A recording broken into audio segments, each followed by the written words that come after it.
Дональд Трамп совместно с Илоном Маском и его департаментом государственной эффективности под лозунгом сбережения денег налогоплательщиков принялся громить американскую бюрократическую систему по всем фронтам. Федеральные служащие ковровым образом получают письма с предложениями уволиться в обмен на 8-месячный оклад. Ставшее знаменитым агентство USAID по международной помощи пытаются уничтожить в ноль. Уже даже таблички оторвали от зданий. Маск тщательно вылавливает траты правительства, которые кажутся ему не такими эффективными, как хотелось бы, и каждая такая строка становится отдельным скандалом. Надо сказать, что бюрократия – самый уязвимый компонент любого государства для публичной критики. Государственная система всегда предельно неэффективна, всегда неповоротлива. Никто из тех, кто уже успел повзаимодействовать с любым государством и его бумажками, не остался от этого процесса в восторге. Если вы имели дело с бюрократией, и вам никогда не приходила в голову идея разогнать всех этих бездельников нафиг, у вас нет сердца.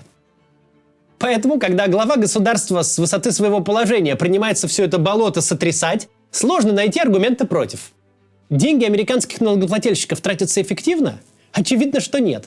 Как и любых других. Бюрократия перегружена устаревшими процедурами, работает медленно и часто выполняет бесполезную работу? И именно так. Все плохое, что можно сказать о любой бюрократии, о десятках миллионов столоначальников по всему миру, занятых бесконечным и, по большей части, бессмысленным документооборотом, все это для Америки будет справедливо. Даже трудно найти какой-то аргумент. Что же плохого в том, что политическое руководство в кои-то веке все это дело почикает, в кои-то веке разрушит статус-кво, в котором никакие глобальные перемены невозможны ввиду неповоротливости государства? Сегодняшний ролик мы начнем необычно. Мы его начнем со слов в защиту института бюрократии. И пояснение, почему даже его видимая неэффективность – это не всегда плохо.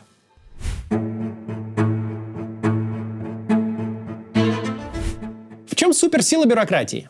В том, что даже если у вас происходят какие-то революционные изменения, отменяющие все, что было раньше, даже если разрушается привычный мир и строится новый, очень быстро выясняется, что при всем вашем желании не оставить от прежней власти ни одного человека, вы никуда от прежнего аппарата управления не денетесь. Даже если происходит полный коллапс государства, поражение в мировой войне, разделение страны на зоны оккупации, жизнь под внешним контролем победителей. Даже в таком случае эти самые победители очень быстро осознают: денацификация – это прекрасно и замечательно. Вырезать бы фашистскую гадину и вообще всех, кто на нацистское государство работал. Да хорошо бы, но нереально даже в теории.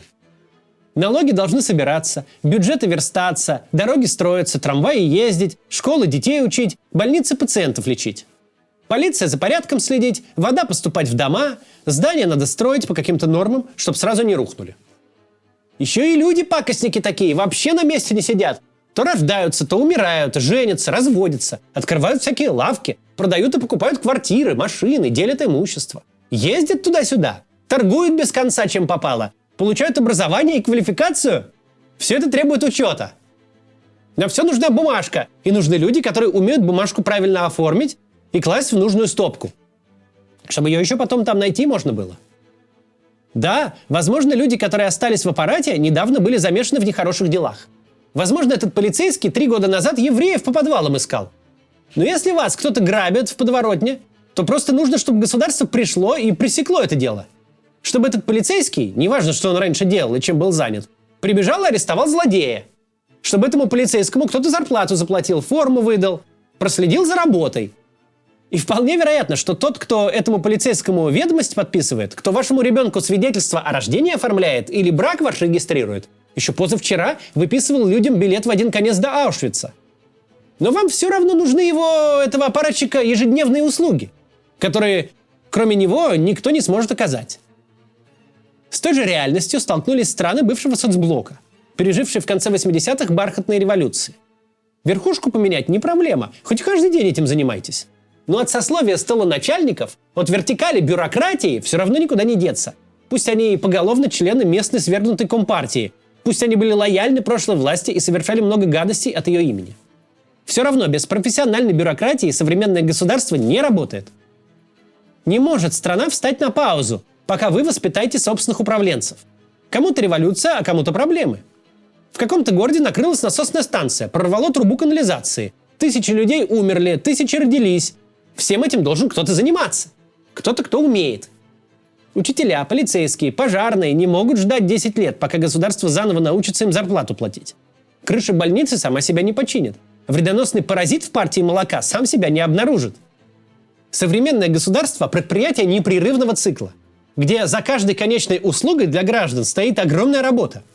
Тот доллар, который стал зарплатой в кармане врача, который приехал к вам на скорой помощи, проделал из кармана налогоплательщика гигантский путь, усеянный законами, указами, приказами, инструкциями, формулами и отчетами.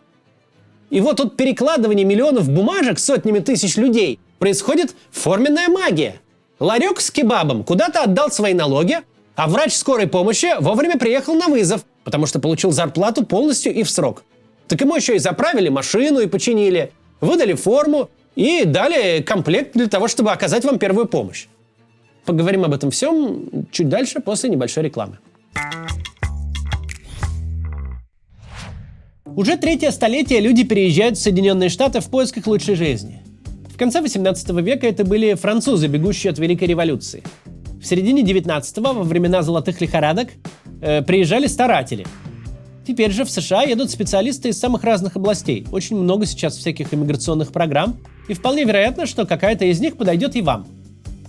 Оценить ваши шансы на переезд могут эксперты компании «Мигратор», причем на бесплатной консультации. Это единственная компания на российском рынке, которая гарантирует, вам одобрят петицию на американскую визу или вернут деньги в полном объеме. Это условие будет прописано в вашем договоре.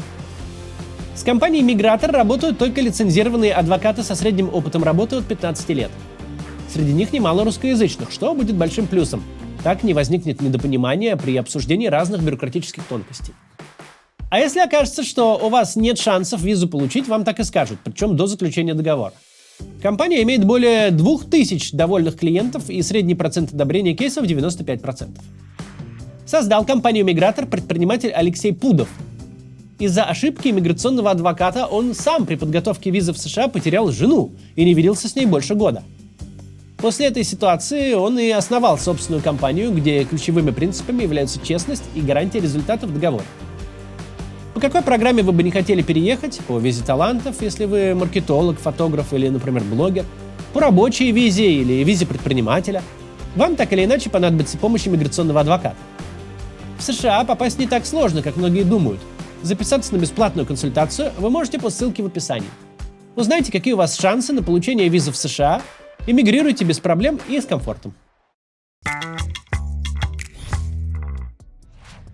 Во власть политическую можно избрать кого угодно, лишь бы менялись почаще. Там, вопреки всеобщему убеждению, не нужно никакого особого профессионализма, опыта и знаний. Но вот бюрократ – это настоящая профессиональная занятость, совокупность коллективной компетенции. Министр транспорта имеет полное право не знать, чем отличается битум от нутеллы. Он не обязан помнить ни одной школьной формулы, не должен понимать, как рассчитывается нагрузка на опору моста, сколько стоит мешок цемента и чем отличаются марки бетона. Министр транспорта – это проводник политической воли президента или правящей коалиции в парламенте. У министра задачи чисто политические. У нашей партии или президента есть, например, проект строительства национальной сети хайвеев. Нужно под это дело продавить законы через парламент, бороться за бюджеты с другими ведомствами, объяснять каждому депутату, что строительство хайвеев создаст кучу рабочих мест для избирателей, что это лучше, чем вкладываться в ремонт школ. Привлекать на свою сторону автопроизводителей, которым такое строительство даст взлет продаж. Задача министра в том, чтобы политическая задача по строительству хайвеев была выполнена. Или наоборот, приходит сила, которая говорит: постройка хайвеев была ошибкой, они вредят экологии, поощряют граждан покупать собственные автомобили, чем гробят городскую среду тех городов, через которые проходят. Давайте снесем теперь хайвеи, а вместо этого будем развивать сеть железных дорог и всячески поощрять города на создание пешеходной инфраструктуры и строительство трамваев. Правильная партия. Так вот, под этим министром, находится аппарат бюрократии, которая, в отличие от министра, профессиональная. Она знает, как проводить строительные тендеры, как оформлять договоры, как следить за выполнением работ, как утверждать проекты, как оформить землеотводы, как вносить законопроекты в парламент так, чтобы они были приняты, и как написать таким образом, чтобы исполнялись. Им плевать, что сегодня строить. 20 полос через пустыню или велодорожку. Возводить эстакады и делать парковки или их сносить. Они мыслят в другом измерении. Конкурсное задание надо составить. Так-то и так-то это сделать. Документы подать до такого-то числа. получить согласования такие-то и пройти экспертизы сякие-то. В целом, отношения избранной власти с бюрократией можно сравнить со строительной компанией.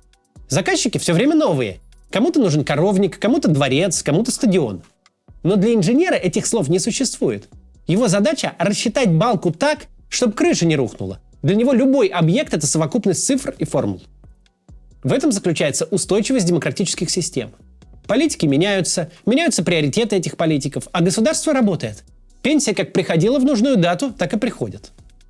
Но кроме обеспечения той самой искомой стабильности и очень большой плавности в переменах, у бюрократии есть еще одна важная скрытая функция. Она сильно помогает в деле добровольной и бескровной передачи власти. Да, независимый суд и конкурентный парламент чрезвычайно важны, без них никуда. Но не обойтись и без тех самых несменяемых управленцев, которые просто работают по закону. Легко признать себя проигравшим и выехать с президентского кресла, когда ты точно знаешь, что твой преемник не сможет развернуть государственную машину против тебя. Когда он не может разогнать всех прежних силовиков, назначить своих и сказать им: «Фас, ройте землю и ищите способы посадить всех моих врагов». Власть будет меняться, а государственная машина, в первую очередь машина репрессий, полиция и прокуратура, просто будут работать по тем же бумажкам, как и работали.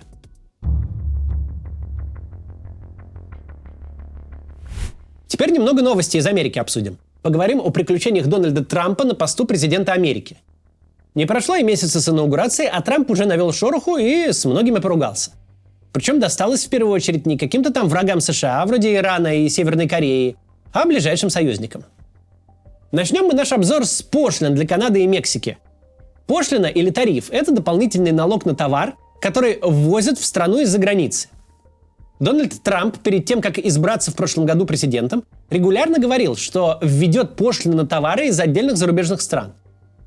Ну так он и сделал. Ввел 25% пошлины на товары из Мексики и Канады и 10% на товары из Китая. То есть, если пошлины эти вот реально начнут действие, то чтобы купить канадский товар американцу, ему придется еще 25% доплатить. Исключение сделано для канадских энергопродуктов. За них будет тариф всего-то 10%, потому что канадская нефть для экономики США важна. Не до конца понятно, в чем вообще смысл Трампу вводить тарифы, ведь никаких экономических причин для этого нет. Сам президент утверждает, что пошлины – это наказание другим странам. Мол, они каким-то образом эксплуатируют американскую экономику. Эксплуатация по Трампу заключается в торговом дефиците, например, с Китаем. Что означает просто, что Америка покупает больше товаров из Китая, чем Китай из Америки. А не то, что Америке от этого становится как-то хуже, что страна теряет деньги или лезет в какие-то долги. Тем более наличие такого торгового дефицита не особо удивительно. Китай производит очень много всяких продуктов, товаров. Производство дешево и практично. Ну и, в общем, вы это все знаете. Никакого ущерба для американской экономики тут нет, все в порядке. Но не для Трампа. И если тарифы на китайские товары еще как-то можно обосновать геополитически, типа нам нужно испортить экономику врага, поэтому давайте все вместе пострадаем, то с Мексикой и Канадой вообще ничего не ясно. Трамп заявляет, Мексика виновата в том, что оттуда в США поставляют наркотики. В частности, фентанил. Это такой мощный опиоид, от которого очень легко поймать передозировку. Но дело тут не в умышленных действиях мексиканцев или мексиканского правительства. Там оперируют наркокартели, могущественные группировки, которые самой Мексике жизнь еще как портят. Против Канады, кстати, Трамп тоже использует аргумент про завоз фентанила. Правда, на канадской границе были перехвачены намного меньше его количества, чем на мексиканской. 19 килограмм за весь прошлый год. Для сравнения, на границе с Мексикой перехватили 9600 килограмм. Но кто вообще будет платить эти пошлины?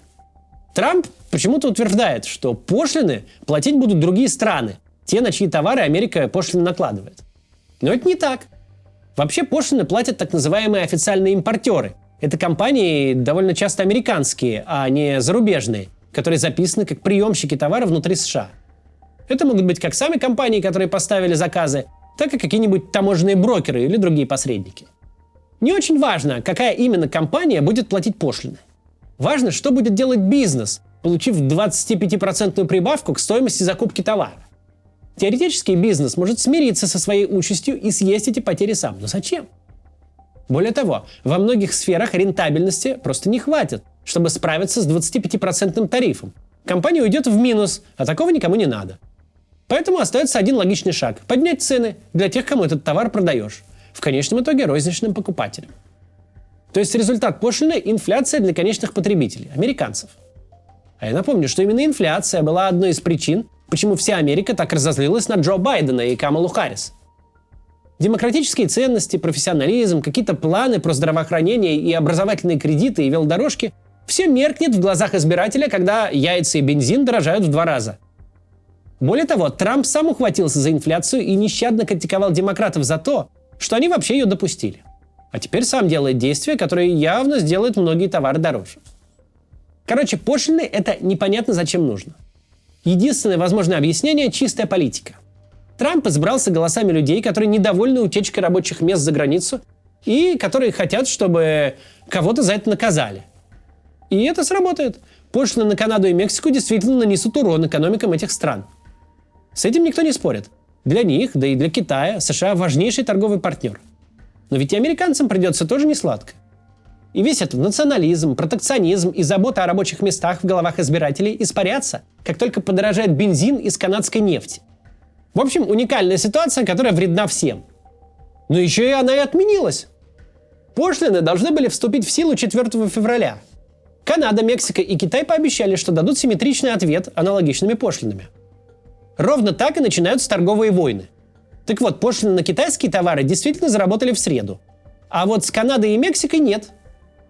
Лидеры этих 2 стран, Джастин Трюдо и Клаудия Шейнбаум, продуктивно поболтали с Трампом по телефону, и теперь введение пошлин откладывается на месяц. Что же дали Трампу взамен? Мексика согласилась отправить на границу США 10 тысяч солдат, которые должны будут остановить наркотрафик. Канада заявила, что выделит $900 миллионов на охрану границы. Вот только деньги уже были выделены на эти цели еще до угроз Трампа. Эпопея с пошлинами вряд ли закончена. Мексика и Канада, по большому счету, ничего серьезного Трампу не дали. Однако политически для избирателей Трампа все выглядит так, что он снова проявил мастерство дипломатии и добился прекрасной сделки. Пригрозил иностранцам пошлинами, те все поняли, приняли и пошли навстречу. Трамп выглядит победителем. Не похоже, что через месяц все это просто забудется. И, как я говорил, тарифы на китайские товары остались, и Китай уже ввел ответные.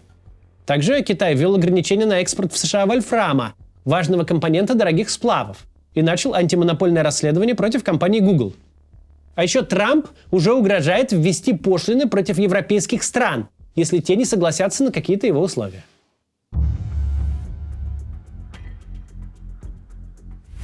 Пока Трамп занят рукопашным боем с ближайшими союзниками, больше всего новостей внутри Америки поступает от Илона Маска, который теперь вроде бы имеет официальную должность в администрации Трампа. Ну, то есть официально не имеет. Это вроде как департамент вне администрации, потому что Маск чиновником быть не может. Иначе пришлось бы от активов отказываться и все такое. Маск управляет новым департаментом государственной эффективности, или ДОГИ. ДОГИ — это не настоящее министерство. Вообще их может создавать только Конгресс.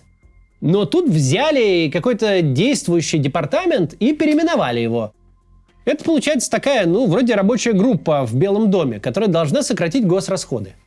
Но Трамп дал Маску и его команде доступ к практически всей федеральной бюрократии Соединенных Штатов.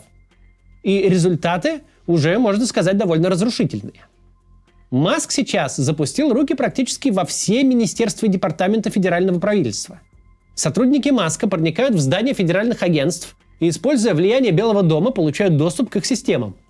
На днях, например, команда Маска пыталась получить доступ к системе платежей Минфина, которая заведует практически всеми государственными выплатами и имеет доступ к личным данным всех американцев. Дональд Трамп дал Маску практически полную свободу действий. Чиновники и сотрудники агентств сильно напряжены. За Маском нет буквально никакого надзора, и что он сделает, предвидеть невозможно. Конечно, сторонники Маска и Трампа могут сказать, что в этом-то и заключается весь смысл. Чего не сделаешь ради сокращения госрасходов. Но, во-первых, у Маска есть огромный конфликт интересов. Компании Tesla и SpaceX, которыми он владеет, сильно зависят от властей США, с которыми он сейчас пытается заниматься такими агрессивными реформами. Особенно SpaceX, у которой заключено огромное количество госконтрактов на запуски спутников и астронавтов на орбиту. А во-вторых, то, что делает Маск, выглядит не особенно продуктивным. Несколько дней назад правительство США выпустило указание об остановке вообще всех государственных выплат внутренних и внешних. Как вы, возможно, слышали, это отразилось и на российских оппозиционных журналистах. Заморозили гранты. Но это лишь малая часть того, что в результате произошло. По сути, остановка выплат фактически парализовала всю работу правительства Соединенных Штатов. Напомню, внутренние выплаты в итоге возобновили, увидев воцарившийся хаос. Также вообще всем сотрудникам федерального правительства разослали предложение самим уволиться с выплатами, чтобы сократить объем госаппарата, без какого-либо изучения того, реально ли эта должность стоит сокращения. По сведениям из прессы, за этим блицкригом стоят именно Илон Маск и его департамент. Также Маск как будто имеет собственные вендетты против конкретных государственных агентств. Прямо сейчас он ведет открытую войну против USAID, агентства, занимающегося американской иностранной помощью. Вполне вероятно, там действительно есть что порезать в бюджете. Но Маск в своем радикальном стиле решил USAID просто уничтожить. Он пишет десятки твитов в день, мол, USAID захвачена некими воук-леваками, что это вообще криминальная организация, которая должна быть немедленно закрыта. На чем он основывает свои мысли, Маск не уточняет. В итоге, по его указанию, штаб-квартиру USAID просто закрыли одним днем. Сотрудников отправили в отпуск, а табличку просто оторвали от здания. USAID, если что, занимается не только какими-то там грантами для демократических сил. Она, например, присылает странам еду и медикаменты после ураганов и потопов. Или бесплатно раздает презервативы в африканских странах, где широко распространен ВИЧ. Сокращать госрасходы – это хорошо, конечно, но Маск просто поливает грязью и уничтожает организации, которые лично ему не милы. Журнал Wired на днях выпустил материал о том, что всем этим агрессивным урезанием правительства занимается отряд молодых программистов, которых Маск вытащил из калифорнийских IT-фирм. Проблема тут, конечно, не в возрасте, а в том, что у них 0 опыта в какой-либо правительственной работе. Неизвестно, прошли ли они какую-то проверку бэкграунда, и есть ли за ними вообще какой-то контроль. Вполне логично, что ситуация вызывает вопросы о безопасности, и что неограниченный крестовый поход Маска может серьезно нарушить работу всего американского правительства. Сам Маск при этом понимает, что для осуществления всех своих планов ему нужно будет сохранять отношения с Трампом. И он не стесняется делать то, что нужно. Вчера он написал поразительный твит. «Я, говорит, люблю Дональда Трампа так сильно, как только может гетеросексуальный мужчина». Впрочем, в ближайшее время Маску за свою власть бояться не стоит. Журнал Time уже выпустил номер с обложкой, на которой Маск сидит за президентским столом в овальном кабинете. И это изображение сейчас не так уж далеко от правды.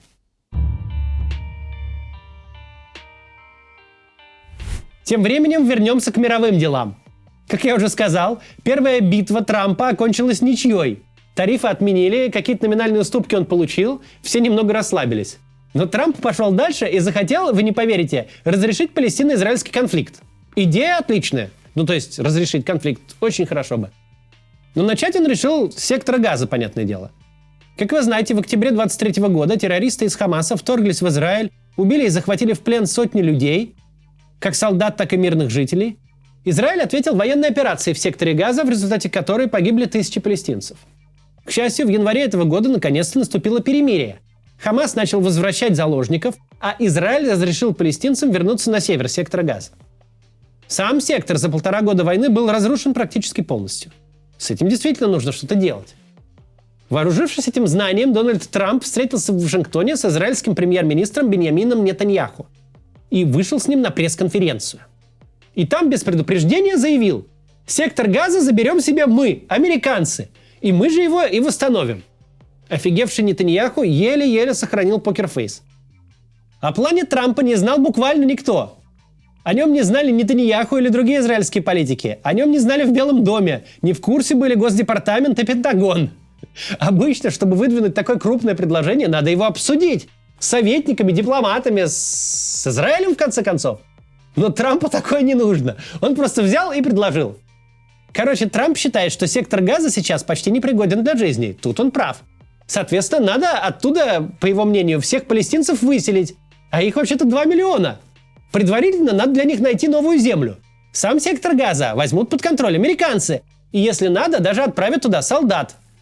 А затем Трамп, как настоящий девелопер, построит в секторе Газа город-сад. Настоящий курорт с Трамп-Тауэром и Диснейлендом. Будет круто. От такой идеи оказались в шоке вообще все. Ну, разве что только Нетаньяху на самой пресс-конференции постарался виду не подать и сказал, что Трамп вообще большой молодец и визионер. Нетаньяху уже знает, как правильно работать с Трампом. Но остальные сразу сказали, что это какая-то дичь. Демократы прямо, представители арабских стран тоже прямо, а республиканцы сказали, что идея не безупречна. В следующие пару дней сотрудники Белого дома взялись как-то всех успокаивать и детали плана Трампа менять. Во-первых, заявили они, переселять палестинцев будут не навсегда, хотя Трамп сказал ровно обратное. Во-вторых, заявили, что американских солдат никто в Газу не отправит, хотя Трамп опять же сказал ровно обратное. Стало абсолютно очевидно, никто, кроме самого президента, ничего не понял и ближе к пониманию не стал. У плана Трампа есть очевидные проблемы. Главное в том, что переселять палестинцев некуда. За десятилетия палестино-израильского конфликта стало ясно. Арабские страны забирать себе миллионы беженцев не собираются. Ни Египет, ни Иордания, ни какая-либо другая страна. Другая проблема в том, что Хамас никуда не делся. Он, конечно, ослаблен, но все равно есть. И любому установлению контроля Америки в секторе Газа будет сопротивляться. А значит, надо отправлять солдат, которые неминуемо будут гибнуть. Такое в Америке никто не любит. Да и сам Трамп долгие годы ругает других политиков за вечные войны, как было в Ираке и Афганистане. Но если учесть все действия Трампа за пару недель президентства, не очень-то удивительно, что такая идея пришла ему в голову. Он, вообще-то, еще и хочет купить у Дании Гренландию, присоединить Канаду как 51-й штат и вернуть Америке Панамский канал. Так ли неожиданно, что он хочет решить самый долгий конфликт в современной истории человечества просто тем, что построит там Трамп Тауэр и уберет оттуда всех жителей? Мы еще посмотрим, к чему эта идея Трампа приведет. Вполне вероятно, что он выдвигает шокирующие предложения в качестве переговорной тактики. Мол, сейчас мы всех этих, арабов припугнем аннексией и войсками, а они поведутся и пойдут на уступки. Ну, примерно как с тарифами на Мексику и Канаду. А какие-то уступки Трампу действительно нужны. Он хочет, чтобы дипломатические отношения установились между двумя важнейшими союзниками Соединенных Штатов – Саудовской Аравией и Израилем. В свой первый срок ему удалось достичь аналогичных соглашений с другими арабскими странами, за что его хвалили, и совершенно по делу. Он наверняка хочет повторить успех. Но с другой стороны, кто знает? Может, он и правда хочет решить весь конфликт вокруг Палестины, пусть и не ортодоксальными методами, а может, вдруг у него и получится? В конце концов, тогда он точно надолго войдет в учебники истории и наверняка получит Нобелевскую премию мира. Такие вот новости из Америки. Судя по ним, нынешний президентский срок Трампа обещает быть очень интересным. В прошлый срок Конгресс и Республиканская партия, а также бюрократический аппарат, о котором мы говорили раньше, как-то контролировали то, что делает Трамп. Теперь же влияние на Трампа есть разве что у Илона Маска. Будем и дальше следить за тем, что происходит в США, и вам рассказывать. До завтра.